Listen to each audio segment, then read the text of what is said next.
The unsurpassed, penetrating and perfect truth is seldom met with, even in 100,000 myriad kalpas. Now we can see and hear it. We can remember and accept it. I vow to make the Buddha's truth one with myself. Homage to the Buddha. Homage to the Dharma. Homage to the Sangha.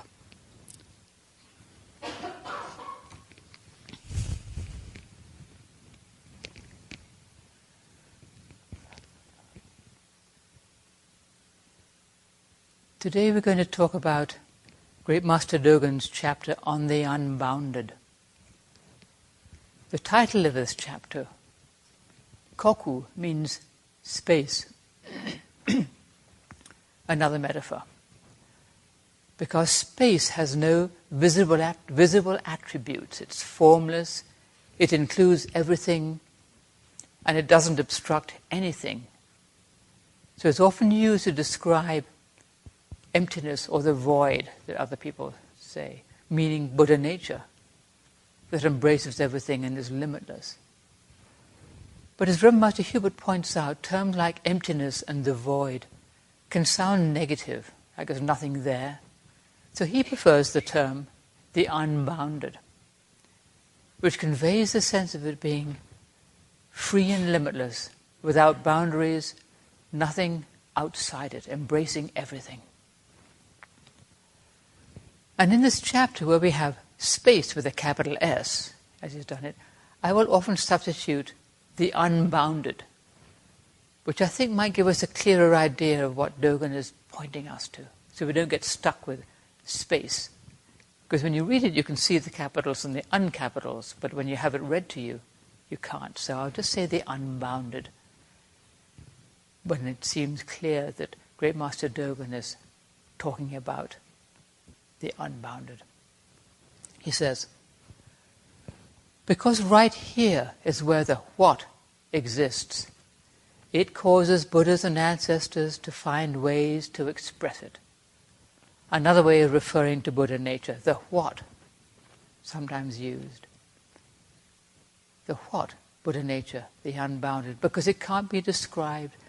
So sometimes it's referred to as the what, suchness, that which is, that which comes like this, in very amorphous terms. And right here is where it is. It's not off somewhere else, because right here is where the what exists. And it causes Buddhas and ancestors to find ways to express it. It's the being right here now that is the point of many of the koan stories that Dogen relates. And we have one right here, right off, and an ancestor finding a way to express the unbounded.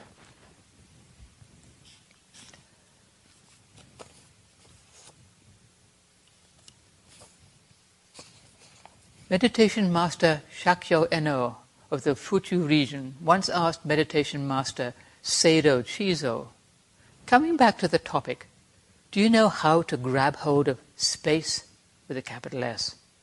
Seido replied, of course I know how to grab hold of space, small s. The master said, and just how do you grab hold of space? Seido made a gesture with his hand as if gathering up a handful of something.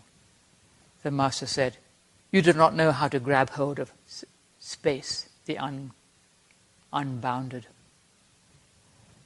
Seido responded, my elder monastic brother, you who are a master, just how do you grab hold of space? He's asking for an explanation. Thereupon, the master grabbed hold of Seido's nose and gave it a yank. Trying to suppress a yelp, Seido explained, how awful of you, pulling a person's nose like that. Fortunately, I've been able to get free quick enough. It's actually worked, it's woken up. This nose grabbing has woken him up. And the master said, if you could have grabbed hold of me like that, you would have grasped it right from the start.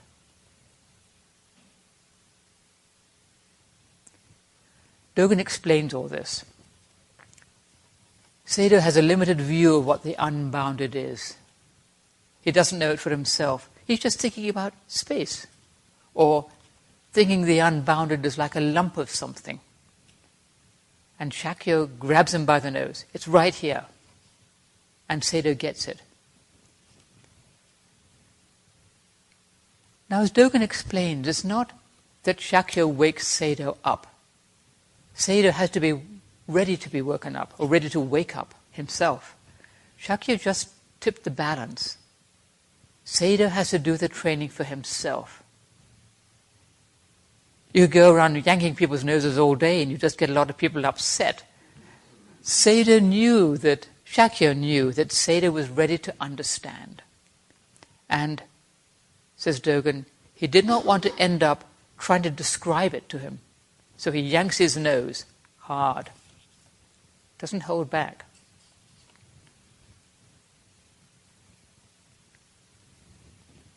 Now we have compassion in the matter. Dogen says, Shakya's question, do you know how to grab hold of the unbounded, is asking, is your whole being through and through hands and eyes?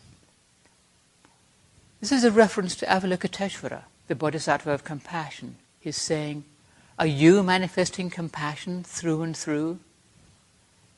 Compassion is the unbounded. It's not a separate thing.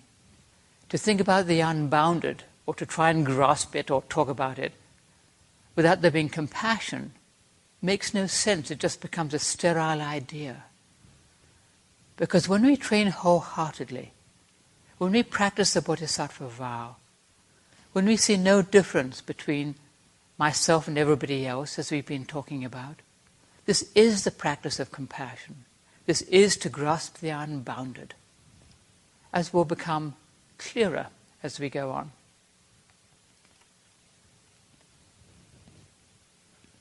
Grasping the unbounded doesn't mean grabbing onto something and keeping it. We may grasp the unbounded, understand it, see it for a moment, but then we have to let it go and keep on doing our daily training. We don't want to get stuck with some idea of what the unbounded is, even if we've seen it or seen a little bit of it. Otherwise, we're trying to limit something that is limitless. Never to think we've seen the whole thing. There's always going on. Dogen says, Shakya knew a bit about amongst everyday behavior of grabbing hold of the unbounded. Even if you're a good hand at grabbing hold of the unbounded, i.e. seeing the unbounded, you need to explore through your training with your master the ins and outs of the unbounded. Don't think that you know all about it. Even if you seem to have a lot of spiritual experience, you're an old hand at seeing it, grabbing the unbounded. There is always more. Never to think, we've seen the whole thing, we've done the whole thing, we've arrived.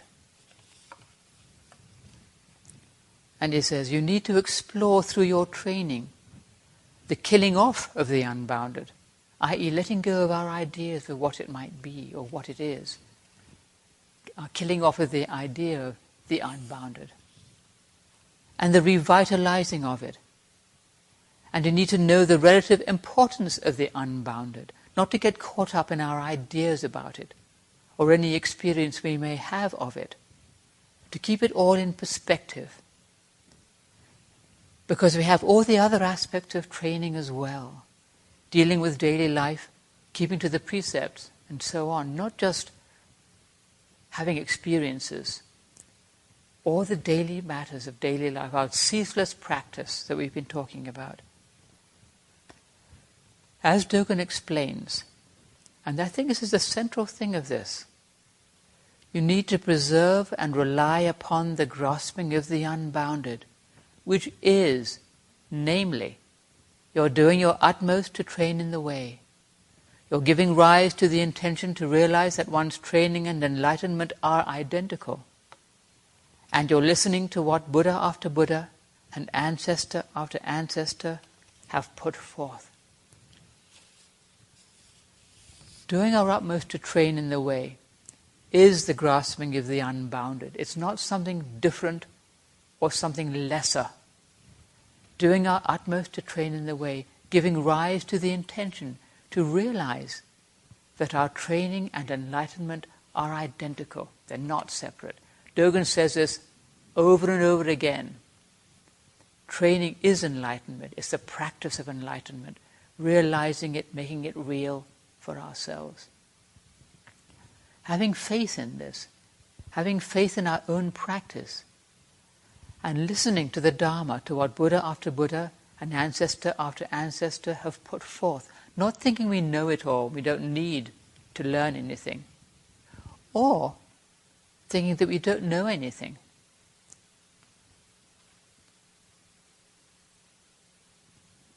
Simply trusting that we are grasping the unbounded. Grasping the unbounded, seeing it, or living it, living true to it, is not something just for other people somewhere else. It's for us, right here and now. That's why Sayadaw's nose got yanked. Look, it's right here. Got his attention.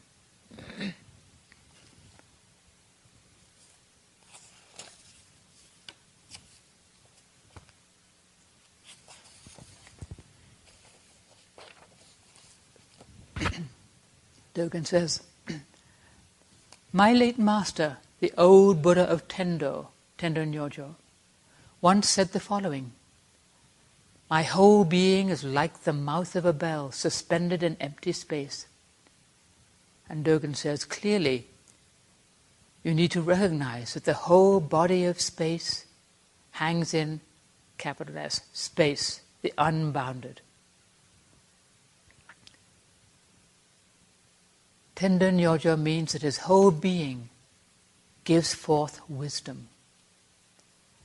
And there's a poem that Tendo Nyojo said, which is in one of the other chapters. Impartial to all, it sounds the wisdom for the sake of others. Bong, bong, bong. This means that Tendo Nyojo himself is empty, like a bell. He's just a vessel for the Dharma, giving it forth, bong, bong, bong, speaking the Dharma for the benefit of beings. Like Dogen too, a vessel for the Dharma. One of our monks said, it's quite possible that Dogen himself didn't understand the whole of the Shobogenzo. He just gave voice to it, let it come through him. And Reverend Master Hubert said the same thing when he was translating it. Some of it he didn't understand. So he would just sit still and let it come through, as he put it. He said this often, just something comes through. He didn't take credit for himself. He sat still, let it come through. Dogen sat still, let it come through. We try to sit still, let it come through. Tendo Nyojo, the same.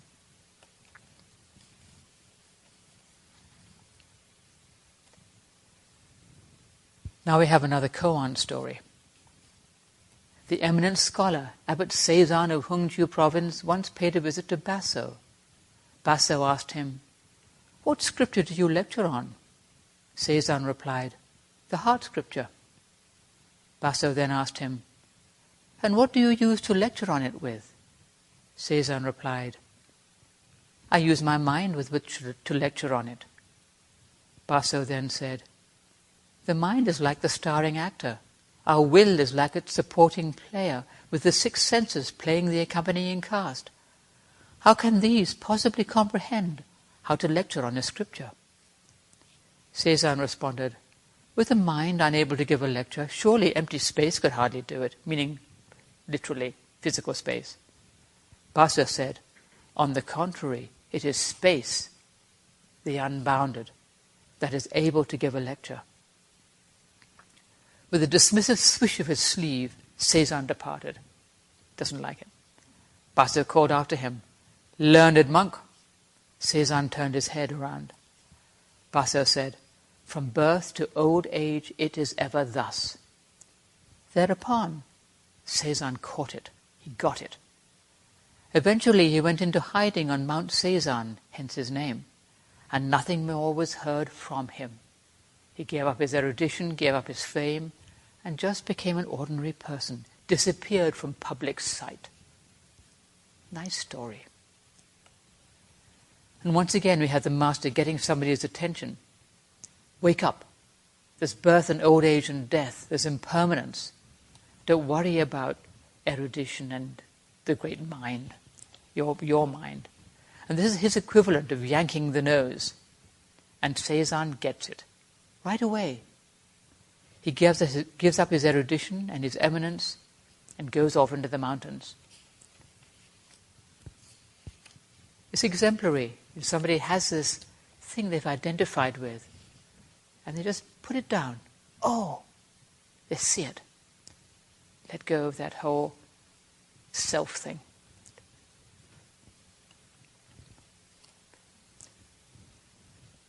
Dogen explains, accordingly, Buddhas and ancestors alike are persons who expound the scriptures, and they invariably use the unbounded in expounding these scriptures, rather than the brain and all the supporting actors and so forth. Were it not for the unbounded, they will not be able to expound even one scripture.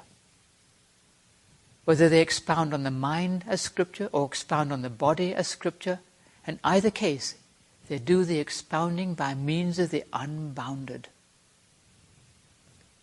Giving lectures from an intellectual standpoint is useless. It's the unbounded that gives the real lecture.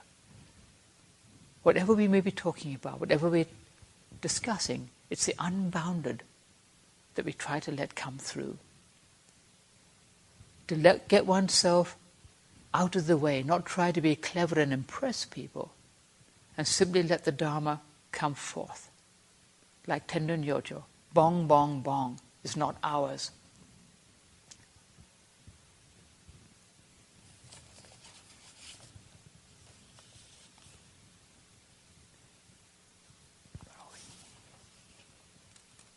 By means of the unbounded, Dogen says, they manifest what they are deliberately thinking about, as well as what goes beyond deliberate thought. You have to use your mind, but they manifest both, what they are deliberately thinking about, as well as that which goes beyond it. Not only have they achieved the wise discernment from having a master, and the wise discernment that goes beyond having a master, they have also developed their innate intelligence as well as their learned intelligence, for all of these are due to the unbounded.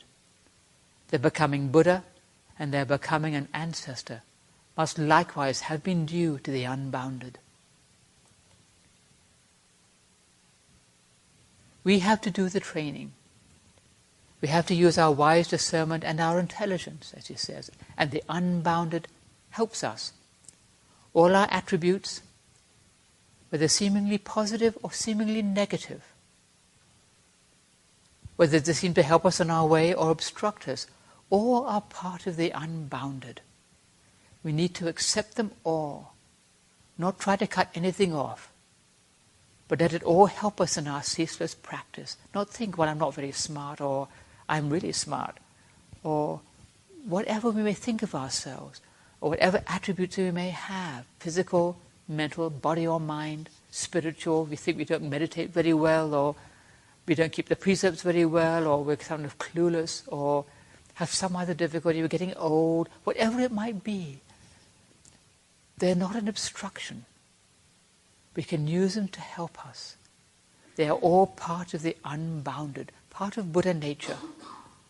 To accept them all, not try to cut anything off. Let it all help us in our ceaseless practice. Dogen says, our 21st ancestor, the Venerable Bashu Banzu, once said the following: our physical being is the same as the realm of the unbounded, and this proclaims the teaching that it is equal to the unbounded. We are part of the unbounded. Our physical being is part of the unbounded, just as it is. Our mind is part of the unbounded. When someone is able to awaken to the unbounded, there is no absolutely right, nor is there any absolutely wrong way. To be precise, at the very moment when there is the mutual encountering and mutual recognition between a person facing the wall and the wall, capital W, facing a person, the realm of the unbounded can be described as the mind of fences and walls and the mind of a withered tree. The mind of fences and walls is the mind of our daily experience, fences and walls of our daily experience. The mind of a withered tree is the mind of deep meditation. Sometimes withered trees are an analogy for monks sitting in meditation, or anybody sitting in meditation, meditating deeply. The mind of a withered tree, still, quiet, not dried up and fossilized, still and quiet, not grabbing out and looking for things. The mind of fences and walls, the mind of our daily experience, and the mind of the withered tree, the mind of deep meditation, we need both of these. They're not separate. Neither is absolutely right nor absolutely wrong. Neither deep meditation is perfect and daily experience is wrong. We need both. They all permeate each other. Nothing is separate. In meditation, we face the wall, and the wall, the unbounded, faces us. Nothing separate. We are right there, nose to nose, and actually part of the unbounded Buddha nature. Nothing separate, nothing to be afraid of, nothing that is not part of us.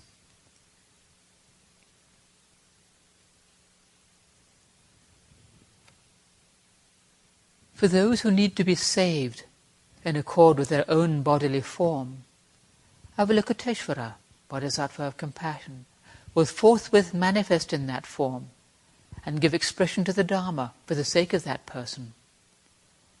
This is what is meant by the pointing to the principle of being like the unbounded. The unbounded comes in whatever form is helpful. For those who need to be saved in accord with some other bodily form, Avalokiteshvara will forthwith manifest in that form and give expression to the Dharma for the sake of that person. This too is what is meant by pointing to the principle of being like unbounded, the unbounded. Not clinging on to anything, no absolutely right, absolutely wrong. Appearing in whatever form will help beings. No limitation, no obstruction, no this isn't good enough. Whatever is helpful.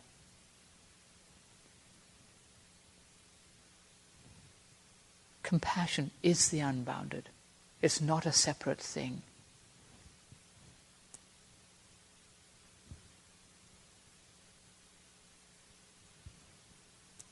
If we try to think, I will experience Buddha nature, but you don't have a heart of compassion, or you think, I have experienced Buddha nature, or am experiencing it, and there is not the heart of compassion. Something is lacking. We're seeing with just one eye. We need both, wisdom and compassion, the twin pillars of the Mahayana, as they say. Compassion without wisdom, wisdom without compassion, it doesn't work. You need both. Wisdom to see what's good to do. The hands and eyes are wisdom. The eyes, maybe the eyes are wisdom, and the hands are compassion, acting. Maybe that's a better way to put it. We see with the eye of wisdom, with the eye of compassionate wisdom, and the hand gives out help with compassion. Whether you are being controlled by the 24 hours of any day, or are in control of the 24 hours of any day, in either case, they are both times when you can awaken to the unbounded.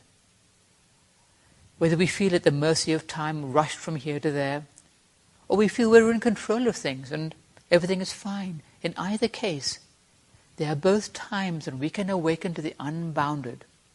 No matter what situation we are in, We are within the unbounded. It's right here. It's not just when you're sitting still in meditation. It's right in the middle of our busy life, right in the middle of a business meeting, right sitting on the bus, right when we're talking to somebody or not getting along with somebody or whatever may be going on. We're too busy on the phone all the time. It's right there. It's hard to remember, it's hard to see, but it's still right there, embracing everything. All our situations, all our anxieties, all our efforts, all our struggles, all our mistakes, all our wisdom and compassion, embraces everything. Whether we call it the unbounded or Buddha nature or the what or the unseen, we are always within it. We can never be outside it. No matter what state of mind we may be in, or what situation we may be in, or no matter what we may have done, or what may have happened to us, or no matter what may happen in the future, everything is within the unbounded. When we're paying attention, we can come back to this. When we're worried or afraid or upset, or we've broken the precepts or done something dumb, or when everything is fine, we can come back to this.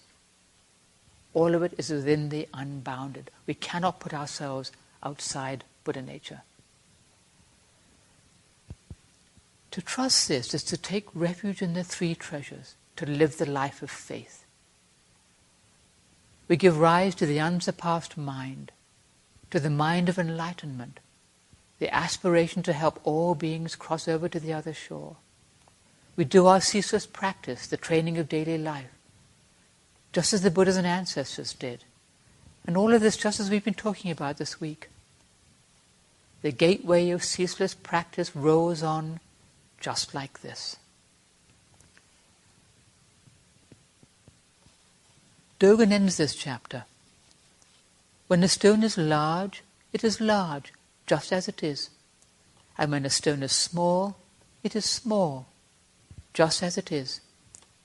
This is the principle of things being beyond right and wrong. This is simply the way, at this very moment, to thoroughly explore the unbounded as the treasure house of the eye of the true teaching, which is the wondrous heart of nirvana. Our ceaseless practice rolls on just like this. Homage to all the Buddhas in all worlds. Homage to all the Bodhisattvas in all worlds. Homage to the scripture of great wisdom.